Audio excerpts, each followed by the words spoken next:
We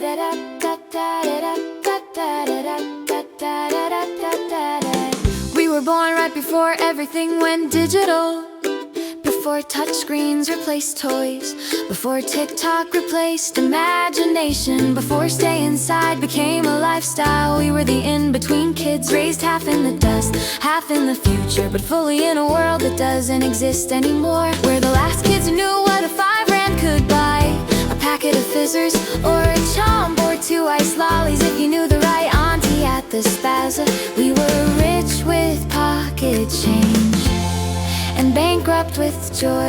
We played outside until the street lights came on, until the sky turned purple, until your mom shouted your full name from down the road. Not the short one, the government name, the one that meant it's home time now. We chased the ice cream truck barefoot, coins sweating in our hands, hoping we weren't too late for the soft serve with the cheap sweet chocolate drip.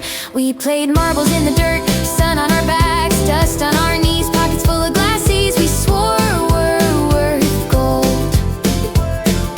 We had bicycles because it was cool, not for exercise. It was our freedom license, our escape, our first taste of speed. Shot brew, kai, caredy, wheelie, the whole world paused for that moment. Back when TV came with rules, schedules, limits, and consequences. You didn't just watch TV, you waited for your show like it was religion.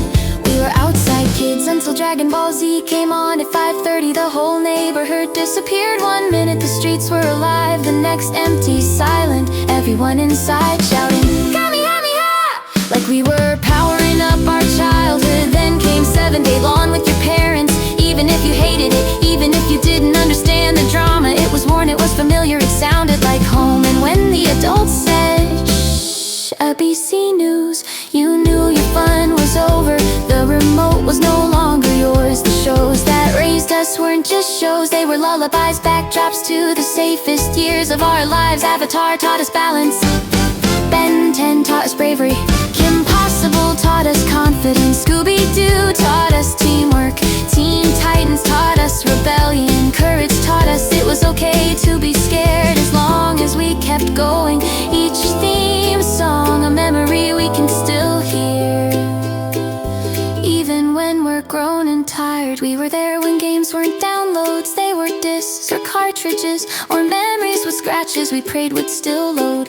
The PS1 would glitch and we'd blow into the cartridge like we were performing CPR, and somehow magically it worked. PS2 sleepovers, multi-taps, memory cards, midnight giggles, the smell of knickknacks on controllers. And if you had a PSP, yo, you were basically a celebrity. Everyone wanted a turn, but don't drop it, brew. Legit, I swear. We were the first kids who survived Nokia bricks, the ones that would live through the apocalypse. Bounce tail, space impact, Snake. Your phone wasn't smart, but your childhood was. Back when you got sent to your corner to think about what you did. Back when grounded meant no TV, no outside, no fun, not scrolling your phone in your room alone. And sometimes, we won't lie, you still remember the sting, that one beating you really earned, the one that taught you not to talk back. A different time, a different world, a different kind of love. A time before Marvel took over, before Netflix dropped whole seasons, before Spotify, before AI, before life got complicated and everybody got tired. We're the kids who lived through dial-up tones, beep beep grrr. We're the kids who had to yell, Mom, get off the phone, just to use the internet. We were frustrated, but it was magic. We're the last generation who owned toys because they made us happy, not because they were trending. The last generation who still believed in Saturday morning cartoons and playground kingdoms, in imaginations that stretched further than Wi-Fi. We were the generation raised on Oros and sunlight, on bruised knees and laughter, on scraped elbows and adventure. We're the last ones who knew child turn, before the world went indoors, before loneliness came in HD, before connection became a screen. We grew up in a South Africa that was loud, chaotic, color colorful, of warm, alive. And even now when life gets heavy, when the world feels too fast, too sharp, too digital, we close our eyes and for a moment we're back there, back in the dust, back on our bikes, back at 5:30 when Goku saved our day, back with 5 rand ice lollies melting down our arms, back with marbles clinking in our pockets, back when love was loud, homes were small, and childhood felt infinite.